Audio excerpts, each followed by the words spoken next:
Hello and welcome to another episode of Desert Island Tricks. We have a guest waiting in the wings, and today's guest is a BAFTA award winner. How incredible that we finally get him.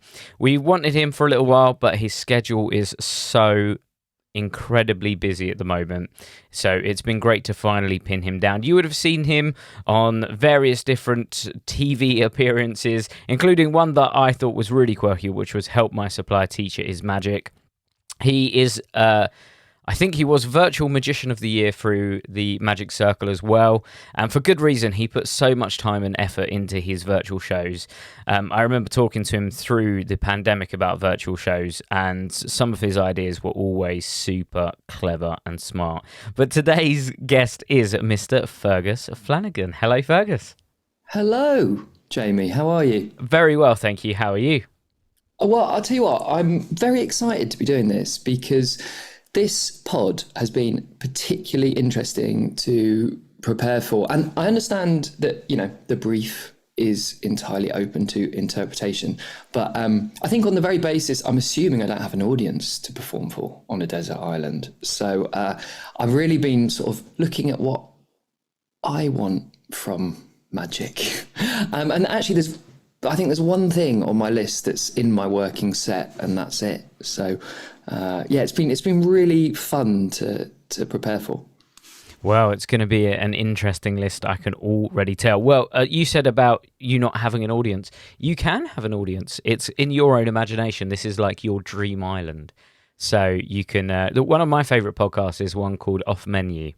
And they are two comedians that own a dream restaurant, and anything goes. So maybe soon we'll have to start saying this is a dream island, so anything you want on there can be. Got you. Well, mine apparently then, in my dream, it is peopleless. It is just me. Excellent. So, if this is your first time joining us, we are about to maroon Fergus on his very own island. When he's there, he's allowed to only take 8 tricks, 1 book and 1 non-magic item that he uses for magic. All of the particulars, like we've just discussed, how many people are there, how big the island is, what's there, all of that good stuff is all in Fergus's own imagination. He can have whatever he wants. But with that being said, we're going to find out what Fergus has in his first position. What do you have in your first position, Fergus? So, I've gone for Crystal Cleaver by Tenyo.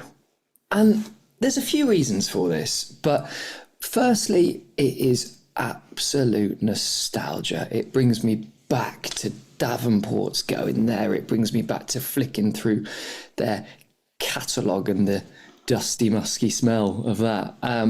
It's sort of trinkets and toys. It's cozy. It's ridiculous. It's ingenious. I just love the Tenyo effects. It's tricks like this that the reason most of us got into magic, and we can't really perform them in a professional capacity. Also, with Crystal Cleaver, I actually don't know how it's done. So I saw it when I was really little and never bought it for whatever reason, always wanted it. And I have a pretty good idea how it's done, but I've never opened the instructions, never had it in my hands to play with. So I'm assuming arriving on my desert island a bit down, a bit depressed, I'll have a lovely little Christmas morning moment where I open Crystal Cleaver and I find out the secret.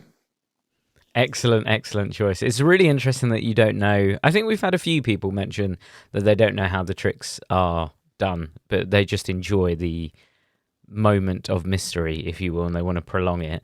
But I've always thought, I wonder if anyone in the world has ever done a stage-size version. Oh, yeah, there must have been, surely.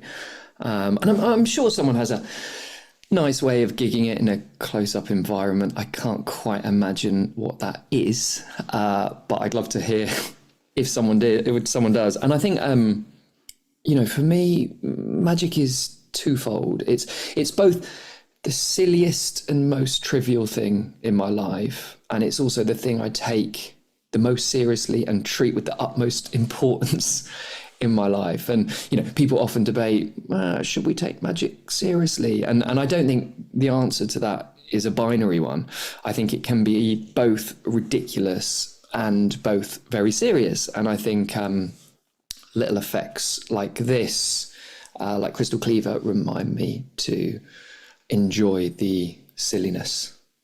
Yeah, it's a great choice, and it's a wonderful Tenyo trick. It does feel just very, again, nostalgic, because I think a lot of us saw it when we were younger, and hopefully the current generation of magicians coming up get to see some of these Tenyo tricks and experience them as well. Definitely. I mean, look at Invisible Zone. That thing's a miracle. I mean, it's just such a fun, silly, bizarre, fooling thing. And, it's something you pick up at 10 years old and then you stick in a drawer and you never look at again. But, yeah, they are incredible constructions. Yeah, it's a great choice and a great one to go in. You said that it was going to be an interesting list, and I think it's going to be by looking at this as your first choice. So what did you put in your second position? So this is a trick that when I saw, I couldn't believe what I'd witnessed. It is called four-stop intersection by Simon Aronson. And what you have is four spectators all cut to a card, think of a card. They all shuffle up their packets. All the packets are put together. It's just a entirely mixed deck. And then Aronson tells the four spectators what those cards are. And it uses a stack, which is something I use and have used for a long time. I say I use, it's more, I know it, but I don't actually put it into practice.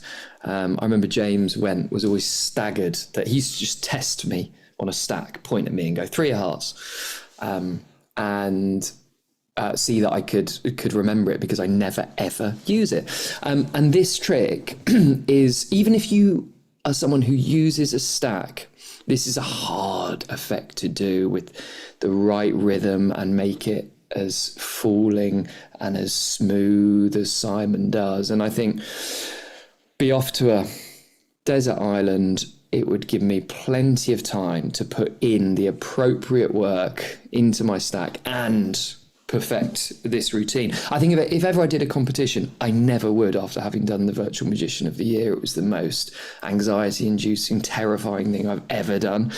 But if I was to do a competition, this would be in my close-up act, or close-up comp act. So was there a reason that you went for Aronson's stack? Was it for this routine? That is a very good question. And I know it's the modern rivalry, the big rivalry of our times, mnemonica or the Aronson stack. I think it was just someone mentioned the Aronson stack to me first, and that was it. And I just got involved with that and learned that one. I think each stack has its advantages and disadvantages, but it was a pure circumstance of accident is the reason I learnt the Aronson one. Do you know one? I don't. And this is what I was going to say. So if there are listeners, and I should really ask, because we've had several people mention stacks on here before, maybe I should ask this to each guest, but what was your approach to tackling the education of it or the learning of it? Again, a good question. Honestly, I can't quite remember, but knowing me, it would have just been obsession to a pathetic degree. So my girlfriend went out, amazing, I have one, but she went out on a Sunday and she came back, I think it was like 6.5, 7 hours later, and I was sat in exactly the same spot doing exactly the same thing with the Rubik's Cube, and she just went, "Your obsession is both sad and impressive." And so I think it would have just been, once I get something in sight that I want to learn, it's just repetition. So I don't think there was any great secret. People say when you're learning a stack, don't learn like Jack of Spades, King of Clubs, Five of Clubs, Two of Hearts. Don't learn it rhythmically in a kind of order. You want to learn the cards in random positions. I seem to remember learning a rhythm of cards and then learning them in random positions. And then something that's very helpful that I'm sure everyone has done who has ever learnt a stack is to write the numbers on the backs of the appropriate cards and then just cut to random cards and try and guess what card it is. And then do that in the other way around. So looking at the faces, guess what number it is, if that makes sense. That's a really helpful way of doing it. Also, I should just say that Simon Aronson, I nearly put shuffleboard in. Shuffleboard is the most phenomenal effect. If you haven't checked this out, to anyone listening, this is show closer worthy.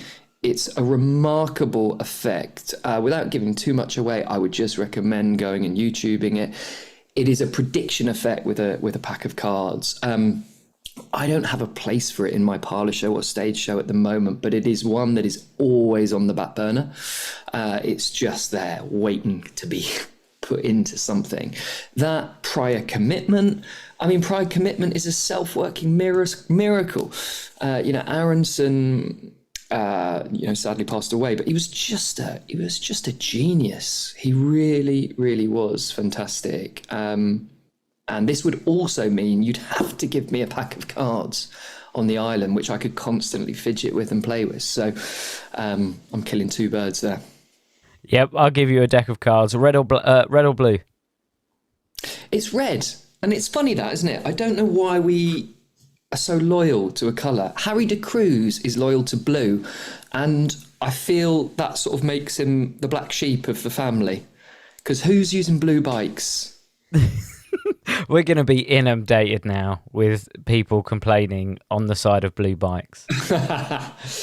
Yeah. No, I've always used red. Do you know what it was? I think it's because Blaine used red bikes when he started out on his street special. At least I remember him using them more than blue, if he ever used blue. And in an effort to be Blaine, I think that's why I went to red. And it's probably the reason that right now I'm wearing a black t-shirt and black jeans. Just still trying to be Blaine. Great choice. So that leads us nicely into your third selection. So what did you put in your third position? So third one is Point Blank by Greg Wilson. And this is a routine where you have a pack of double blank cards and you get a spectator to sign or write on one of those cards. And then you effectively do anything with it. So it goes in the middle, it rises to the top. You peel the signature off, you rub it back on. Fantastic routine in the hands of Greg Wilson, who we can revert back to in a second because I have a few things to say about him. It's a remarkable routine, but it's not the reason why it makes my list. Well, there are two reasons. First reason, so the fact that I can plug that I sell double blank decks. If you're listening, you want them, contact me. The second reason is, and just to digress slightly for a moment, I think a tragic trait we have as magicians is descriptive magic, describing what we're going to do as we're doing it and kind of stepping on the magical moments. And whether you're doing a chop cup or a three fly, no matter how magic-y the routine is, would what you're saying be interesting if you took the trick out of it? If you took the trick away, would your script be insightful, funny, engaging, interesting, any or all of the above? That's also why I hate coin magic so much, because so often it's just, look, and there's a coin here and it goes over here and now it's under my elbow and look, it's in your hand. It's just kind of this slightly chaotic nonsense script. God, I'm going to get hate mail from coin people. But everything I hate in magic is exactly what my blank card routine is. In all the years, I just haven't bothered to sit down and script it properly. So it's very much a card goes in the middle, it's back on top. Does the ink move? It does now. There's no proper point or meaning to the routine. And I figured if you're casting me away to a desert island, no idea what I've done wrong, by the way, the perfect thing to bring would be this routine. Finally sit down, give it a proper script, a proper narrative, something interesting, something engaging. Because if you take the trick out of my hands, what I'm saying in that routine is nonsense. And this sort of brings me on to a wider point. It gets great reactions, Jamie. I feel like such a fraud. It kills. And just because something does get great reactions, it doesn't mean it's good enough. And it doesn't mean the reactions can't be better. And I think so often with magic, because the trick itself can be inherently impressive, we don't put the hard work into the script and the other areas. And when I say script, you might know what you're saying and the words you're saying, but that doesn't mean they're of interest. And again, I think it's important to say I'm not saying this from a place of on my high horse, or I'm not trying to be pious, because it's exactly what I've done with this blank card routine. I've just been lazy, and I've let the trick itself do everything for me. I mean, it is a technical trick, but everywhere else in my close-up routines, in my parlour, in my stage, I try and really put the work into narrative, callback, story, and just with this I haven't. My goodness, I have waffled. That has got to be the longest answer you've ever got on this podcast. It's a very, very good answer, and you've raised a lot of really interesting points. And I know in Andy Nyman's episode we spoke about blank deck endings, but what's really interesting about this is it's a blank deck starter, so you're introducing this strange deck of cards at the very beginning. Instead of just approaching a group with a normal deck of cards, this is a completely alien concept to them, a blank deck of cards. Yeah, completely. And I love the possibilities of the magical moments, but it just as I say, it kind of, just because it's getting great reactions, it doesn't necessarily mean it's as great as it should be. And I find, I hate in magic saying, here's what's going to happen. Why are you saying, well, here's what's going to happen? That is the laziest, most filler line. And again, I'm not judging because I say it. I don't like myself saying it. Give myself a beating on the way home. But that, and also watch means nothing. There is only one man who can say watch and it be enough, and that is David Blaine. When he says watch, I'm watching. But we all find ourselves falling into these little problems and tropes, and I think part of that is often lack of preparation, and then it's things going wrong on the fly, or someone interrupting, or you having to think on your feet. So we just use these sort of filler phrases, when in reality, actually, silence would just be far more impactful a lot of the time. You've really raised a couple of really good points there, and I know that we've had Point Blank before from the Pyrotechnic Pasteboards DVD. Yeah. But and you mentioned about the script, but sometimes a trick is perfect the way it is. Sometimes there is that golden nugget trick.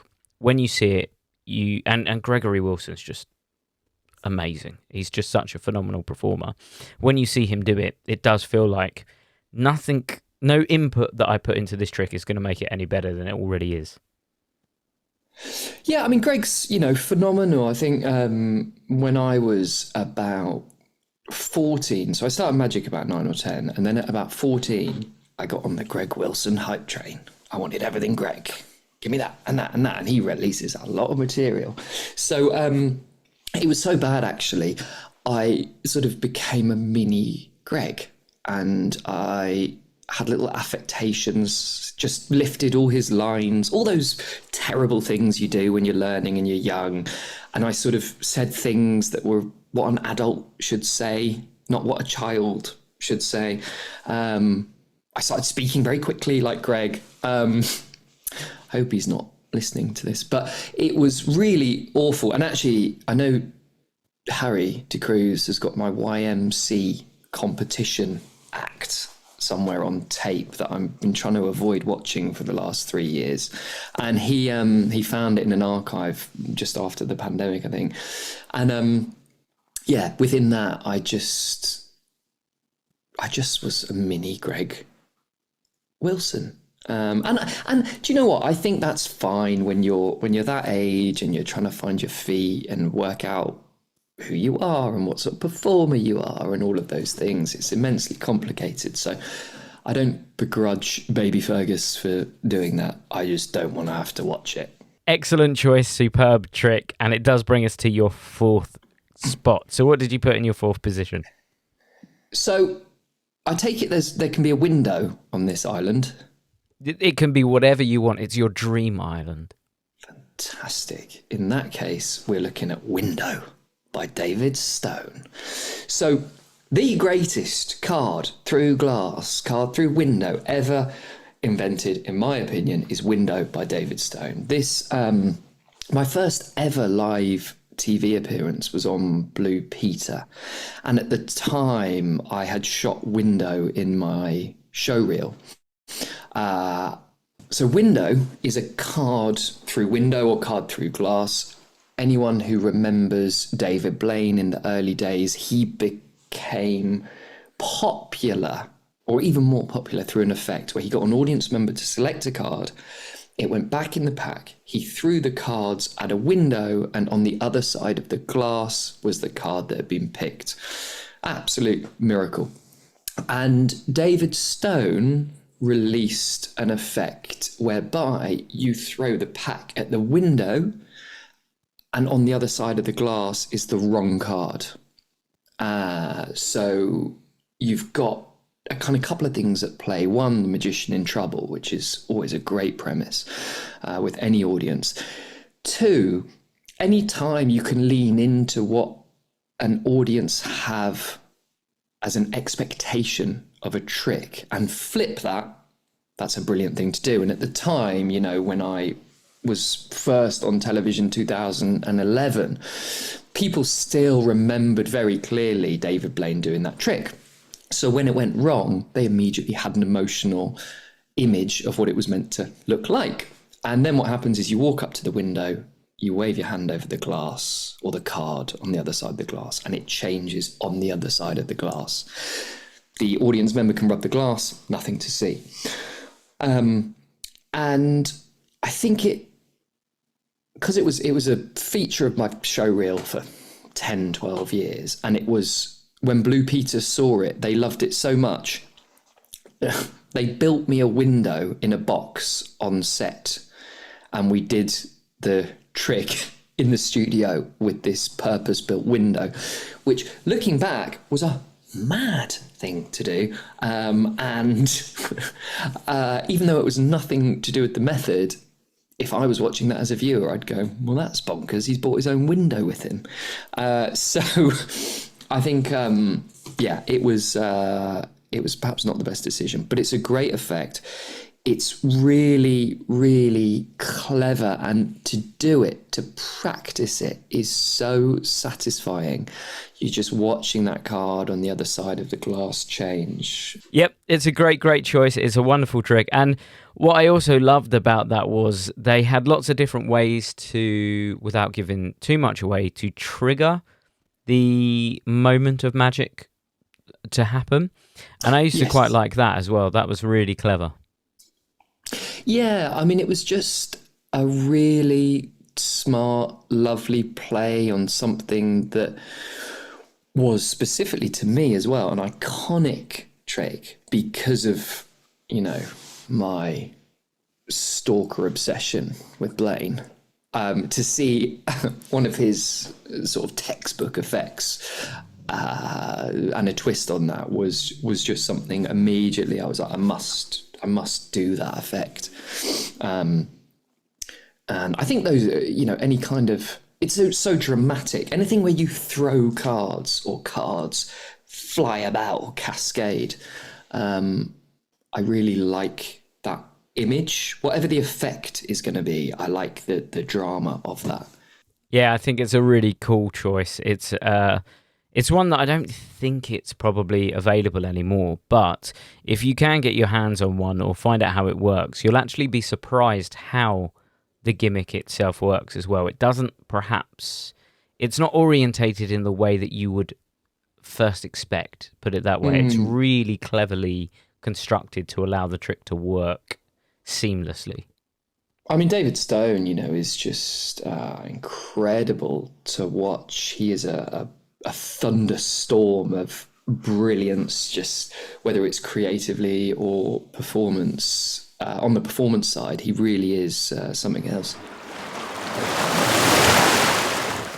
Do you want to become a magician? Ladies and gentlemen, welcome to Alakazam Unlimited. Alakazam Unlimited is literally the Netflix for magicians. You learn loads of tricks on there and they are so good. Let me show you exactly what you learn.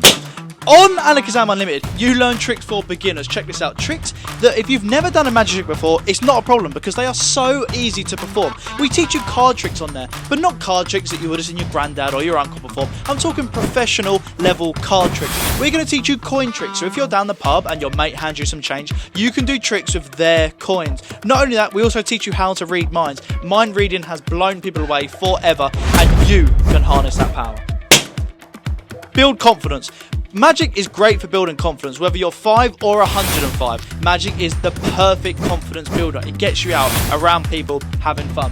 It could even be a new career. You never know that. It's a great side hustle as well. If you perform at events, weddings, corporate events, or just at your local restaurant, you can get extra money for performing magic.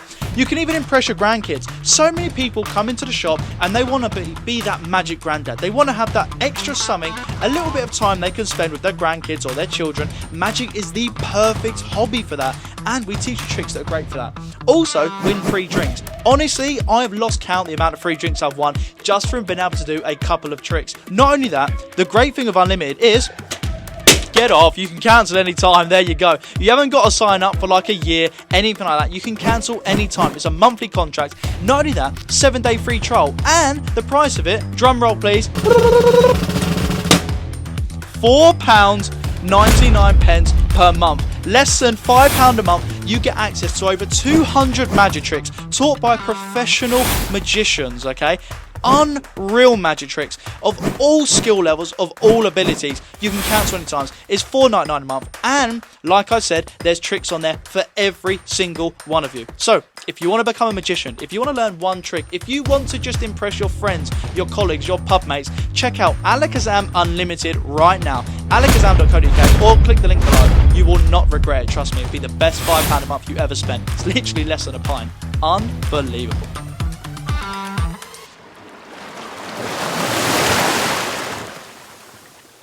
Great choice, and it does lead us over your halfway point to number 5. So what's in your 5th position? So it's a dancing cane. More specifically, it is every single dancing cane in existence, and I'd bury them deep in the sand of the island. I'm assuming there's sand. I don't know if there's sand. But I would get rid of every dancing cane and do the entire magic community, more importantly, the Muggle community, a big favour. It is, for me, just the worst effect in magic. I've seen it done by the very best people in the world, and it just looks like exactly what it is. And there may be clever nuances they add to it in terms of hookup and things like that, but no audience member is thinking about it. They're just going, that's a honour, without giving away any method there. I don't know if that's allowed, but given I can do anything on this island, I'm taking shipping containers of dancing canes, Jamie, and I'm burying them. Interesting. We've never ever had someone take an item to the island to just get rid of it. It does make me think that maybe in future episodes we need to add one item that they could banish for forever on an island. Oh yes, I like that a lot. So maybe Fergus Flanagan has just started an extra little nugget to the podcast, which I think would be good. A bit like Magic 101, Room 101. I can move on to the island on sort of a temporary basis when guests are sent there and dispose of their one item that they want to get rid of. I will do that for the magic community, Jamie. And if that Excellent. ends up in some sort of award from the Magic Circle and Marvin, so be it. Excellent choice. We have actually had people choose Dancing Cane on the episodes as well. Oh no! Oh God! Well, that's a few enemies made. I apologise. I'm sorry to, anyone doing it. I just do you know what? I was talking to Harry about this morning. It's that audience A and audience B idea that is a Stephen Long idea, or a Stephen Long description, and it's the most fantastic idea to keep in mind in magic, and it's. Your audience A are your audience there in the moment, experiencing your magic, reacting, and audience B are exactly the same people later on trying to deconstruct how you did it.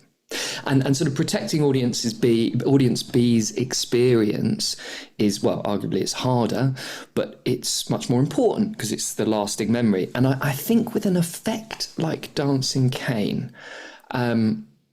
I just don't think there's any magic that exists for the audience beyond the theatre, because I just think everyone knows what's going on. And beyond that, it's such a bizarre, dated effect for me that I think it would almost detract from other things you would do. Because, I think there's something that potentially cheapens everything else you do. I just think the effect is really transparent. Also, just as a slight aside to that sort of era of magic and manipulation balls and card productions, I really love that type of act. I love that sort of act. But I think people who do it and commit to it, and it is their style, it is their performance, their way of being, you just feel like when you watch Lance Burton do his Dove act, you just feel like you're stepping into the 20s or the 30s. But I think sort of so often these effects are thrown in for maybe like a really young performer, maybe like a 14-year-old performer who's talking like a 14-year-old, and then he's suddenly doing a manip act with a dancing cane. And I just find that a really odd theatrical choice. And dancing cane is one of those ones for me that sort of is just so often someone's been doing lots of great stage effects and then they throw in a dancing cane and it just feels odd. You've justified your choice there, so I don't think anyone could be too angry. Complaint emails to Jamie at Jamie Dawes. God, we've gone blue backs, coin tricks, and now the dancing cane. Yeah, I'm going to see my friend list drop on Facebook. Well, that brings us to your 6th position. So what did you put in your 6th spot? 6th spot is Crazy Sam's handcuffs. Now, for anyone listening, Crazy Sam's handcuffs is a rubber band effect where 2 rubber bands, and I swear to God, you see it happen, they just melt through each other and they melt apart. And I was lucky enough to see Sam do this live. And it was absolutely mind-blowing. I mean, it really was. And it was so close to my face. It was brilliant. But I think I have just a bit of a guilty pleasure for rubber band magic, but I can't bring myself to gig it.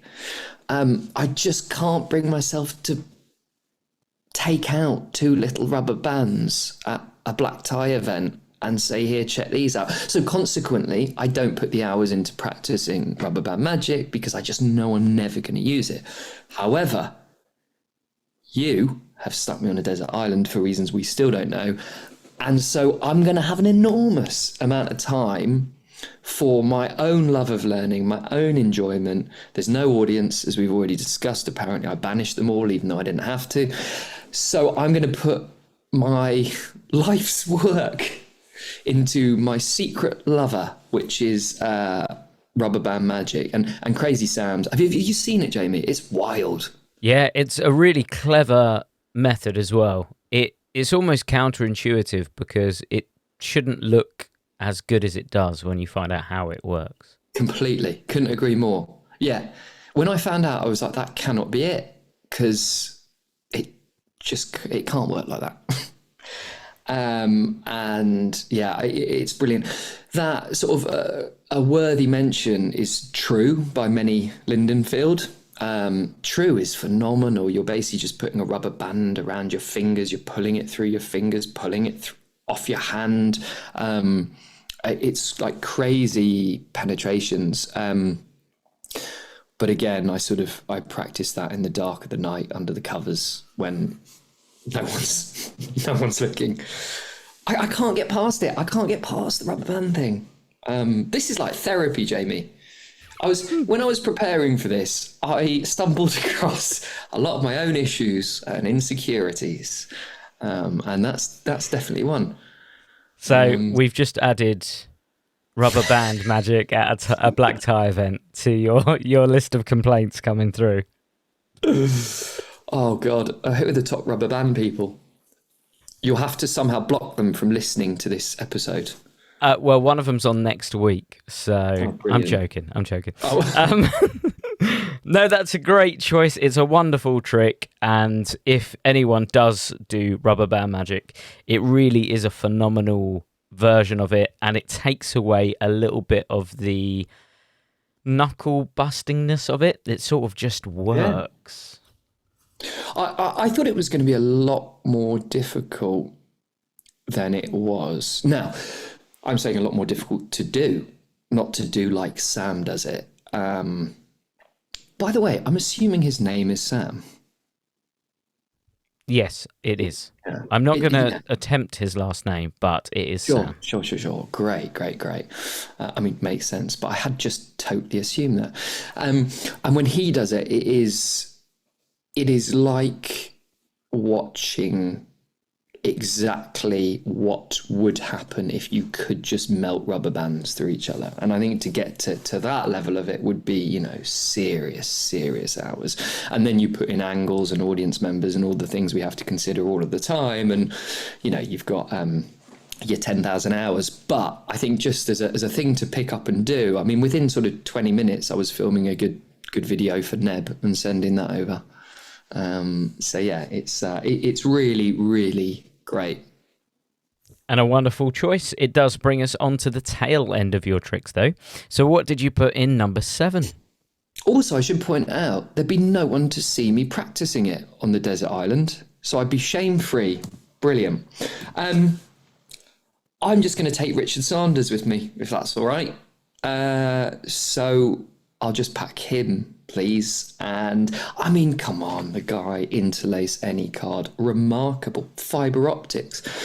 I mean, again, a bit like rubber band magic. I can't quite bring myself to do rope magic. It just it just doesn't quite sit with my style. But fiber optics is one of the greatest DVDs released. I'm going to say that as someone who doesn't perform rope magic and never will. But it is one piece of rope. It is one pair of scissors. And you can create, cartoon-like moments of magic. You're just pulling the ends off a rope, throwing them back in, cutting the middle with your fingers. It's so incredibly visual and practical and angle-proof. But I'm never going to do it. What I am going to take with me is an effect called tagged. And tagged is you have your audience member select a card. Let's say it's the 3 of diamonds. And then you place the card back in the deck. I take out a chain I'm wearing from under my shirt. I wave the pack over the chain and your card appears impaled on the chain. And that chain is running through the card. I take the chain off. You can take the chain with the card impaled on it. It's like a crazy magical moment. Again, it was a lovely show reel bit. I've done it a few times on television. I don't think I could ever get bored of watching it.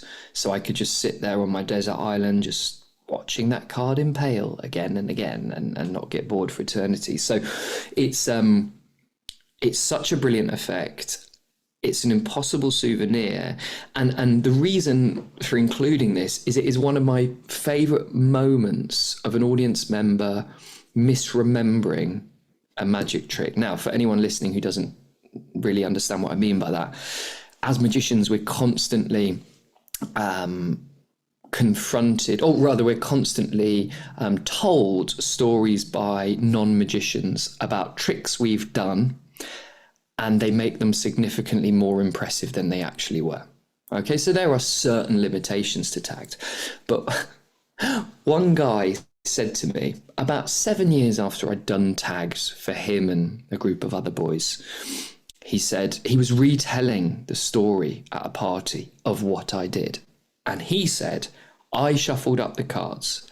I took one out, I signed it, I shuffled it back into the cards. Fergus didn't touch the deck. Then I looked under my shirt at the chain I was wearing, and impaled on that chain was my signed card. And I said, yes, it was exactly that. And I love in magic how you can either create false memories and anchor false memories for audience members. And I also like how they misremember things themselves. And I think part of that is because they want to get across how they felt in that moment. They really want the person they're telling the story to understand the impossibility of what they witnessed. So either consciously or subconsciously, I don't quite know what it is, but they give you a significantly more impressive version of a trick you did. And I just think that's a really fascinating little thing. Yeah, it's a great effect. And it's one of those things as well. It's so unpredictably going to happen. There's no way that they could anticipate that you're just going to impale a card onto the chain that you're wearing. Yeah, it's a bizarre, truly impossible moment. Yeah, it's a great choice, and you're right, Richard Saunders is pretty incredible. And it does bring us to your last item. So what did you put in your last spot? So I sort of started things with one of the first tricks I was sort of fooled by, Crystal Cleaver. And so I want to finish with the last thing I was fooled by, which is RCG, Random Card Generator by Jeff Price. I saw this at Blackpool 2024. I'd only been to Blackpool once, by the way, when I was 15, decided that was enough magicians for me for the next 20 years. Didn't go again till this year. And it was the most amazing experience. If you haven't been to Blackpool, do go. It really is phenomenal. Listen to me selling it. I've been once. What do I know? And Jeff Price, firstly, what a guy. He is a lovely, lovely man. Secondly, the best demmer ever. He shows you how everything works so you know exactly what you're buying before you buy it. And he did an effect called Random Card Generator. What you have is a playing card, and on the playing card, it has all the values of 1 to 13 and all the suits in kind of little squares. And you tear up the card into its individual squares. I hope I'm making sense here. You shake them up and drop them, and any value or suit that lands not showing, you eliminate from the game, and you carry on down to one card. So you end up with a value and a suit. If that doesn't make sense, just check out Jeff Price. And it was the card he predicted, in short. And about halfway through the trick, I started going, this better not go where I think it's going to go, Jeff. And of course it did. And I saw it a second time, and then a third time. And I walked off during a third time because I'd just had enough. My mind was so blown. And the best part about it is it works on a premise that most of us are familiar with. It works on the premise of a trick that I teach in workshops. But he has layered it in such a way, it's just so falling. And the joy that Jeff gave to me and many others for just being like so fooled, so incredibly fooled. Yeah, it was just a real joy. And you know, when someone takes something, a really old idea from a book, and they just elevate it into proper, I think, miracle status, it's really exciting as a magician, and we don't see that a lot. Yeah, it sounds like a phenomenal trick. It's one that we've had before as well. So you are the second person to mention this. And the other person was Sam Strange. So if you haven't listened to his episode, go and listen. But he said very much the same thing. It was very much, I know what's going on here, but I have no idea what's going on here. Everything was just completely counterintuitive to him. Completely. Sam is great, by the way. It really was just a moment of, this can't happen. It's too fair. And just like an audience member, I ended up thinking sort of absurd theories that were ridiculous. And then being embarrassed that I thought, after so long in magic, that such a theory would be possible. But that's what a great trick does. You go down the rabbit hole, and then before you know it, you can't get back out.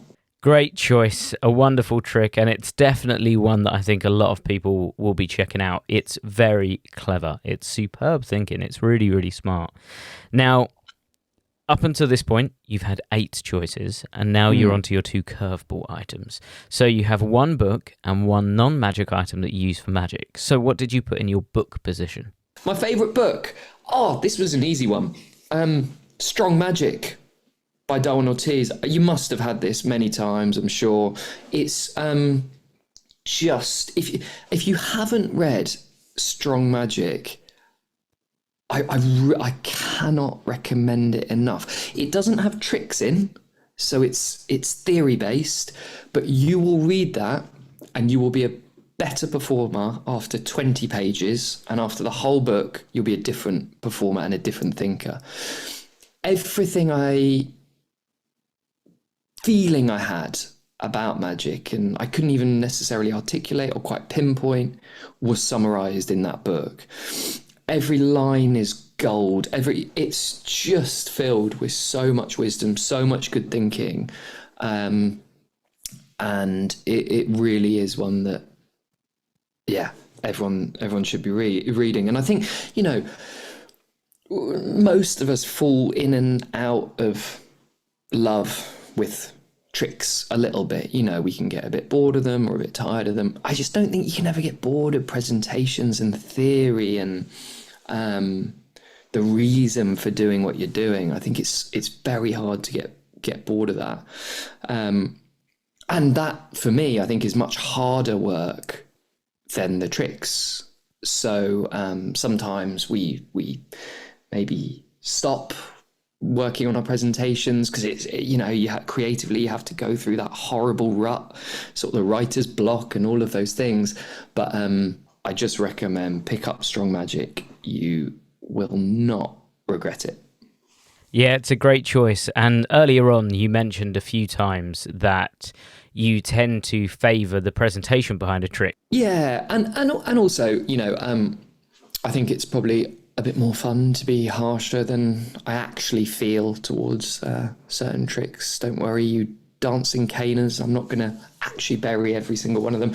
But I do think there are certain things where, the moment of magic can just speak for itself as well. Extreme burn's a great example of that. That's one of my favourite working effects, and that is just a very clear moment of magic. Doesn't need much of a presentation or a hook, but yeah, I think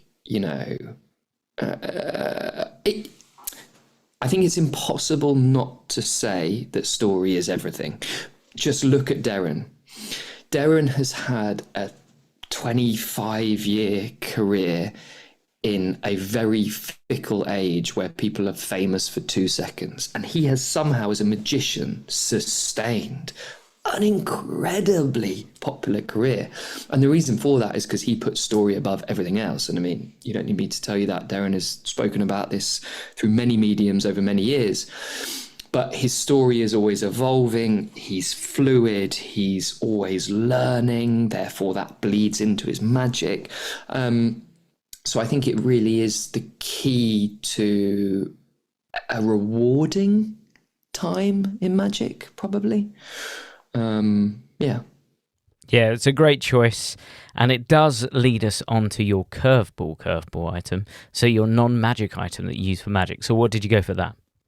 Huel. It is Huel, Jamie. And this is going to sound like a paid advert.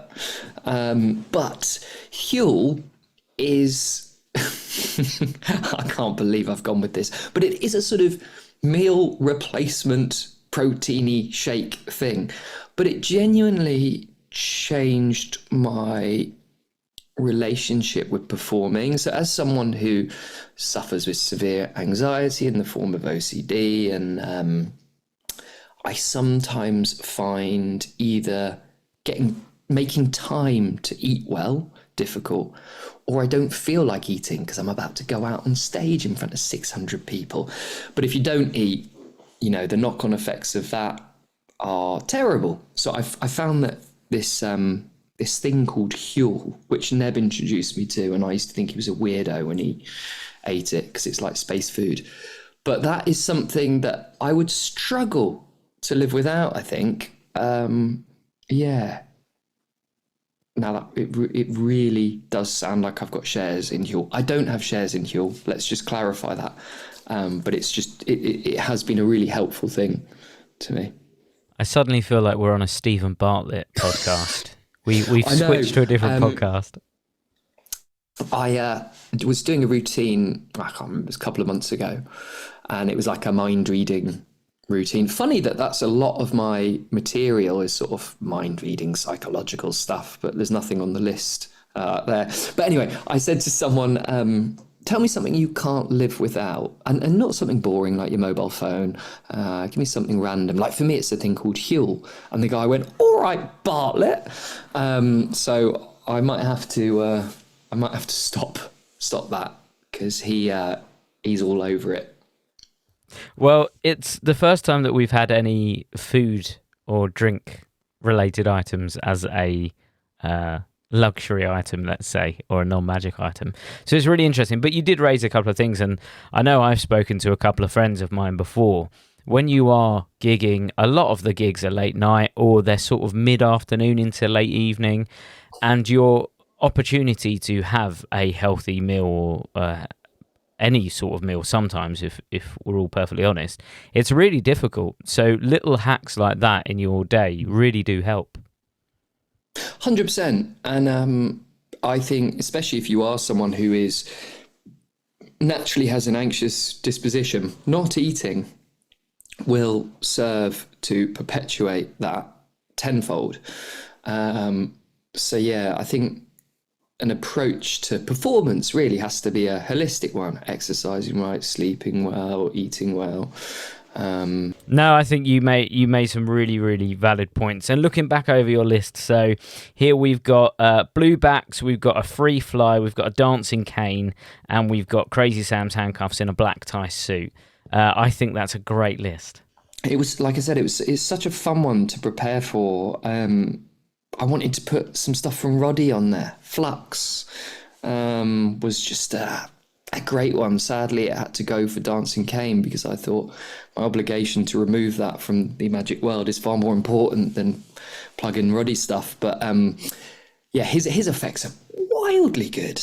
They're just... And do you know what's so great about Roddy's stuff? But Flux is a thing where you have someone think of a card, and essentially you hold a playing card with the back down, and they draw dots on the back of the card, and then you turn it over, you shake the dots, and it morphs into the writing of the card they're thinking of. And I remember practicing that at home, and I had to message Roddy to say, I've never fooled myself so much with an effect. It looks like TV magic in the real world. It really does. I know people ban that term around a lot, but phenomenal. Little Door, just the most creative, weird but brilliant little effect. Roddy's stuff doesn't necessarily suit my style, so I've never gigged anything he has put out, but I tend to buy it all. I bought Sewn On as a recommendation from James Went, I think. Didn't even take it out of the packaging, but I just find there's something quite addictive about Roddy's sort of creations and inventions. He's he just puts a lot of fun into magic. And Roddy is just such a lovely person as well. He's very warm, and he's always willing to give time. We need to get him on here, really. Oh my God, you so should. I'd love to hear what his 8 are, and you should ban him from saying any of his own, because it would just be 8 of his own effects, because they're all so brilliant. But Little Door's a funny one. I've almost found place for it a few times, because it's it's got potential to have such an interesting hook, but just haven't quite yet.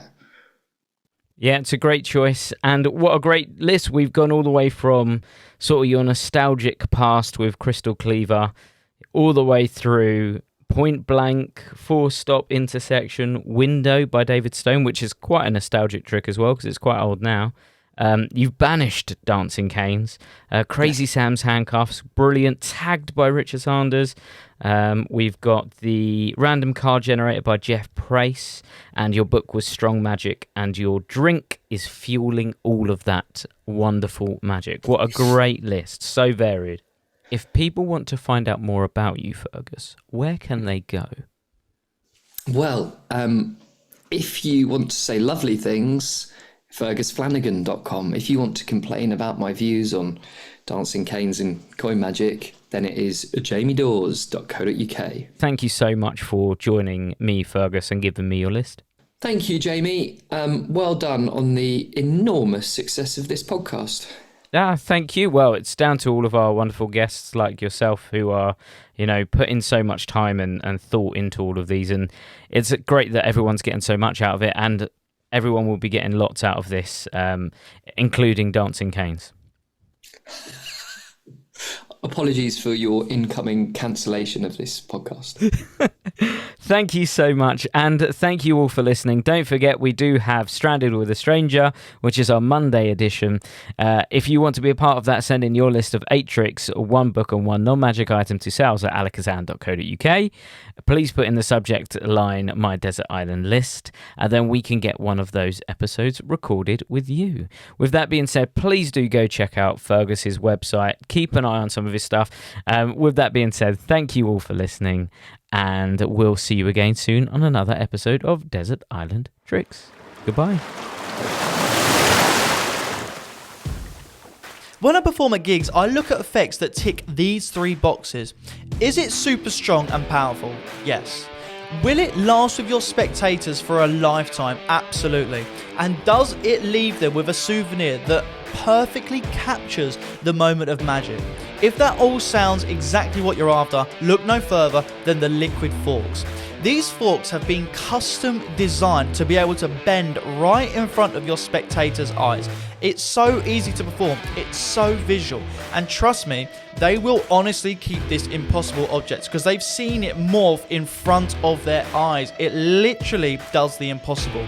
Not only that, Liquid Forks comes with 50 of these forks in each pack, and it comes with the full Liquid Forks routine taught by the world famous David Penn. Not only that, we have a subscription service. If you guys love these forks and you get through them at your gigs, we now offer a monthly subscription where you get sent a box through every single month at a 10% reduced fee. Like I said, you guys are going to be loving these. You're going to be performing them every chance you can. Trust me, the reactions are second to none. So guys, head over to alakazam.co.uk, pick up a set of liquid forks. You will not regret it. Easy to do. Leaves them with a killer souvenir. And to be honest with you, it's not cards, it's not coins, it's not mentalism. It's something beyond belief. Check it out now, guys, the liquid forks.